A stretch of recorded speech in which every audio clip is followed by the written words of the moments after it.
everybody. So this is my first video, I guess you could say, on YouTube, and I am gonna come and talk to you guys today about keto. I want this video to be a little bit about my weight loss and how I'm doing it and how I'm living keto life.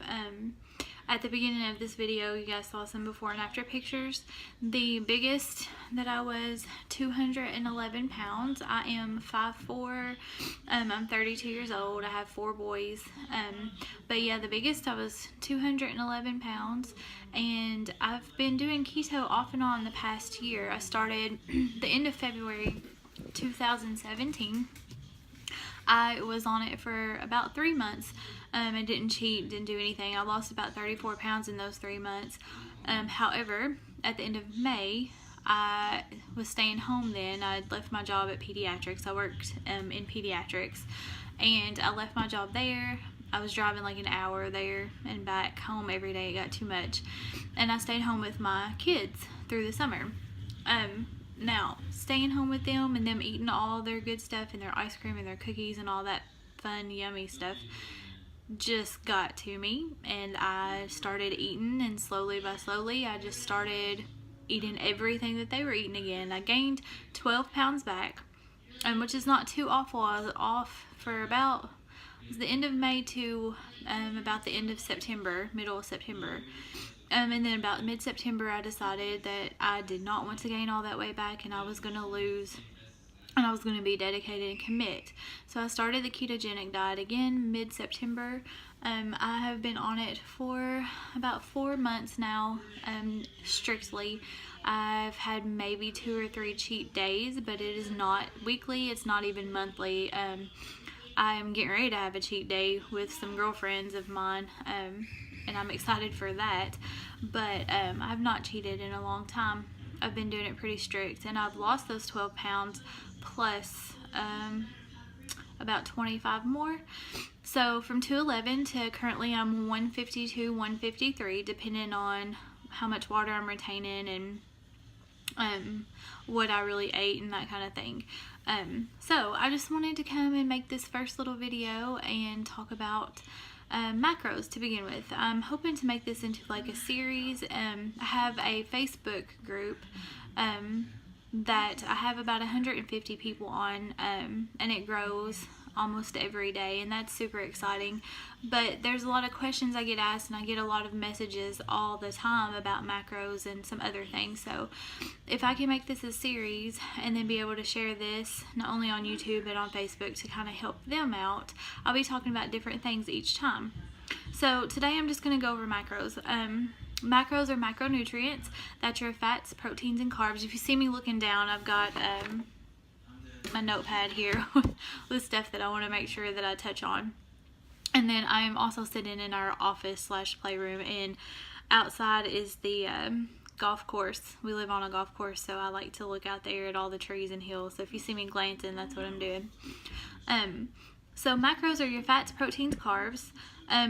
Basic keto percentages would put you at 70 25 5, so 70% fats, 25% proteins, 5% carbs, or 70 20 10, so 10% carbs, 20% proteins, and 70% fats.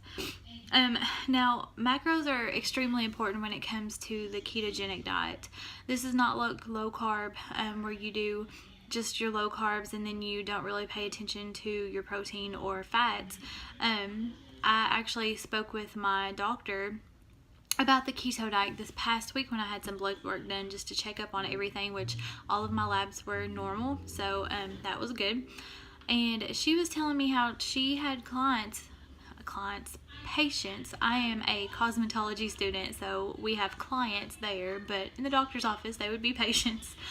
That she has patients that come in and do keto diet, and the only ones that really have any issues are the ones that start a keto diet and already have a kidney disorder or bad kidneys. And then the reason they have so much trouble is because they're not getting enough potassium to support their kidney function, which is something that we have to watch when we're doing the keto diet, is making sure our electrolytes are in there, our magnesium, sodium, and potassium. And so she was telling me how the only ones that she really has any issues out of doing keto are the ones that have kidney trouble before they start and then don't take enough potassium in their diet to support their kidneys, and they kind of get worse. Other people doing low carb and like the Atkins diet, where they don't really worry about fats and proteins, they just kind of track their carbs, she said that they have more issues and more health issues. It kind of wreaks havoc on their body just because they're throwing themselves in and out of ketosis. Now I recommend on my group page that you have one cheat meal a month. If you need it, one a month, not a week, because if you have one cheat meal a week, it takes 3 to 7 days for the normal, or let's say average person to get back into ketosis after they went out. Some people take more, some people can take less. I err on the caution and figure it would take me 5 to 7 days to get back in.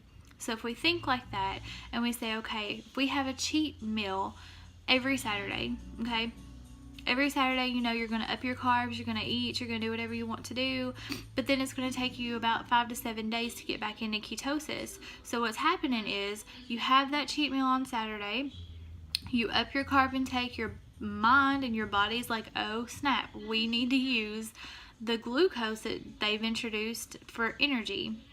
So that's what it does. And so all through the week, when you are upping your fats and moderate protein and lower carbs, that fat that you should have been burning for energy is now being stored because you had a cheat meal and you're not going into ketosis. The once a week thing can really just set you up for failure. As soon as you get ready to go back into ketosis, it's the weekend again, you have a cheat meal, bam, right back out. So you don't want to do that. So I say if you need to have a cheat meal, do one a month, okay? Alright, so macros are body specific, meaning that you're not going to have the same macros that I have. It's all based on your weight, on your height, your age, what body percent fat you have, how active that you are. All of that stuff is based on what your macros are, okay? Ruled.me is a website that's a good one. You can get on and log all that information on and find out your specific macros for yourself. I use MyFitnessPal personally to track everything. MyFitnessPal is a really good one. It's free. You just go in there, you can change your goals, your macronutrients, to get as close as possible to the percentages that Ruled.me gives you, or any other keto calculator. You can move those percentages.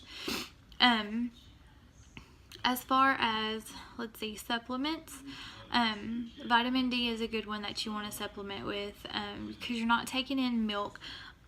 Regular milk is very high in carbs and sugar, so we can do heavy whipping cream, we can do butter, we can do cream cheese, we can do cheeses, all of that kind of dairy type things. But regular milk, 2%, 1%, skim is worse than whole milk on this diet, and that's like the reverse of what we've always been taught with the fat. But you want to forego the regular milk and switch to like an almond milk or a coconut milk, soy milk. I use unsweetened vanilla almond milk, and it's pretty good, and you can substitute those out.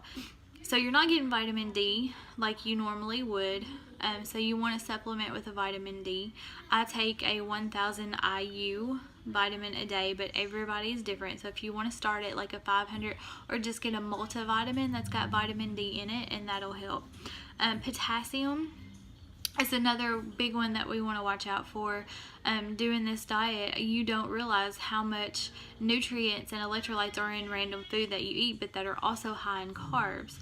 So our potassium foods would be like avocado, spinach, kale, your greens, broccoli. There's some in cauliflower, asparagus. There's different ones that you can look up that are high in potassium.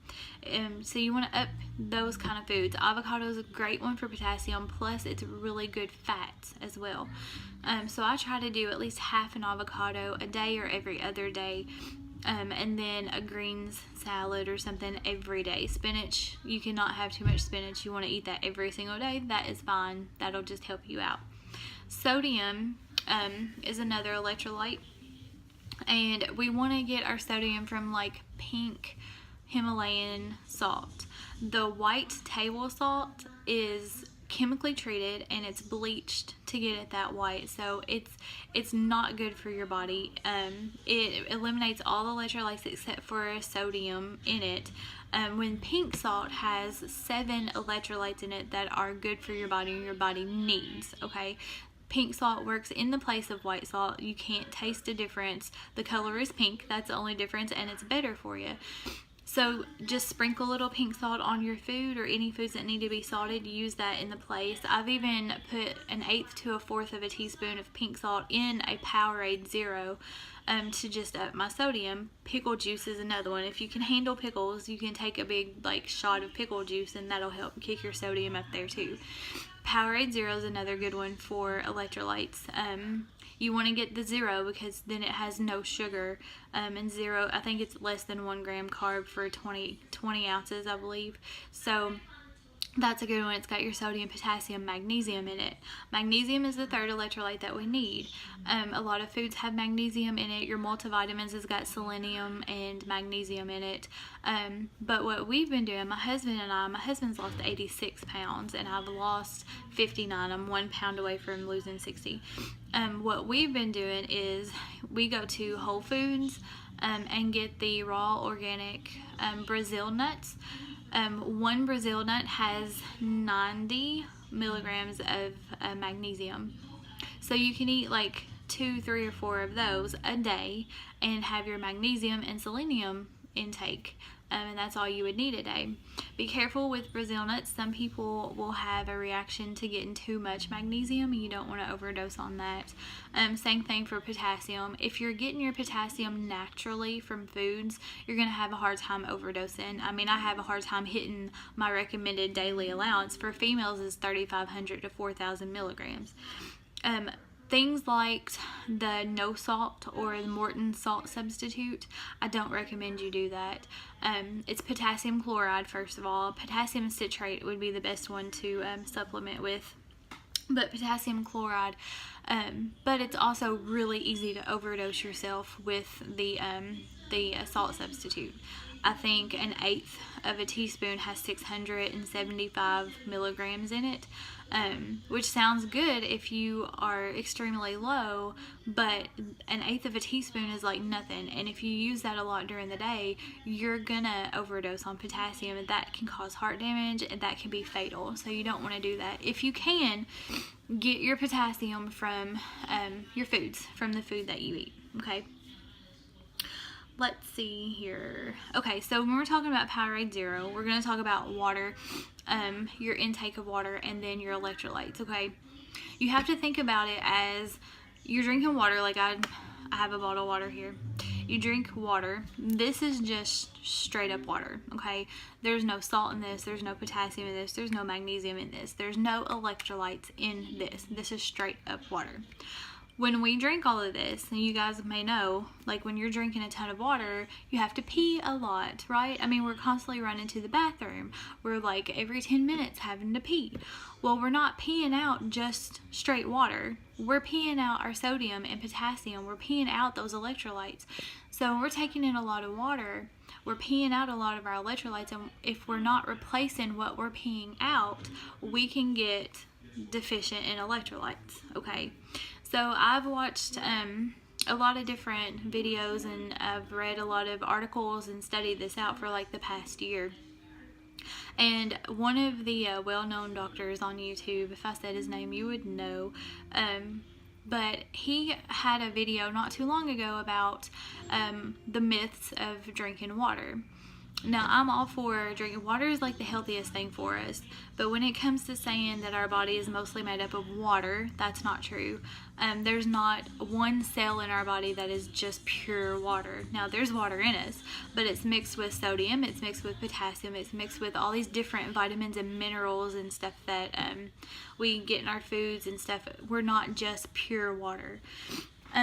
So he was talking about drinking in the water and how people say that you need to drink so many ounces for your body weight and to keep yourself, you know, replenished and hydrated.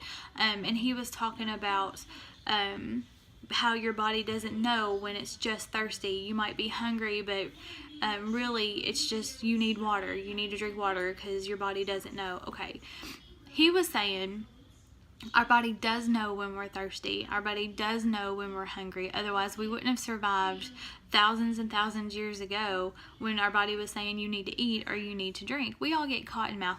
I'm from Kentucky, y'all, so we call it cotton mouth around here when you get a dry mouth. So if I have a dry mouth, I want something to drink. Or if you've ever craved just a big glass of water, or I need to go drink a pop or something, which pop is a no-no on this, just so you know. Diet pops, like one a day, one every now and then is okay, but back to water. He said that we know when we're thirsty and we know when we're hungry. So if we sit here and we take in all these ounces of water and it's just pure water and we're never replacing the salts and the potassium and the magnesium and the minerals that we need, we're peeing all of that out. So we're going to get deficient in electrolytes. We're going to throw our electrolytes completely off balance. We're going to feel like crap. And we're going to have to struggle and fight to go and drink the pickle juice or make sure that all of our food is salted the way it needs to be just to bring those back up. So his tip was drink when you're thirsty. It wasn't about worrying about getting, I think for me it's like 75 ounces a day in now at this point. And I hate water. Like, if there's anybody else out there that hates water like me, I hate drinking plain water. It's the best thing for you, but it's hard for me not to put them little squeeze bottles of the zero sugar, y'all know what I'm talking about, into the water and shake it up.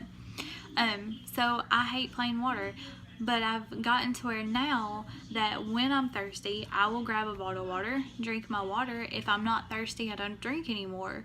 And that made sense to me because a few weeks ago, I was on this kick of like, I gotta get my water in, I gotta get my water in. And I was drinking 80 ounces of water a day, and I tell you all, I felt like complete crap. Like, I had no energy, I was lightheaded, I was like, what in the world is going on? And so the next couple of days I didn't drink as much water, but I was eating my things, avocado with pink salt on it, my chicken I would season with salt, broccoli with salt and butter, things like that, and I started feeling better and better. And then I ran across this video of the water, and I was like, that makes a lot of sense. I was drinking a whole lot of water and not replacing those electrolytes that I was getting rid of because I was drinking all the water. So I just wanted to touch base with that. For anybody that is going to drink the water and feel like they need it or it makes them feel better, that is awesome. But if you're like me and you drink a lot of water and you feel sluggish and you feel tired and you can't seem to get your sodium up there, cut back on the water. Like, I will be the first one to say that, and I catch flack if I have to, but I know as far as how I felt. And you want to stay hydrated. I mean, don't go and never drink any water. That would not be good either. But that's my little spiel on that. We're at about 18 minutes now, so I think I'll stop there for my first video of this series. Next time I want to talk about using fats for energy instead of glucose or sugar for energy, and keeping our macros on point so that our body is not converting proteins into glucose. And yes, we do that. So if you guys want to come back next time, or if you like these videos, please like and share and subscribe. Give me comments of things that you want to hear about, any questions that you have, and I will be glad to research it if I don't know and get you the answers. So we'll see you guys next time.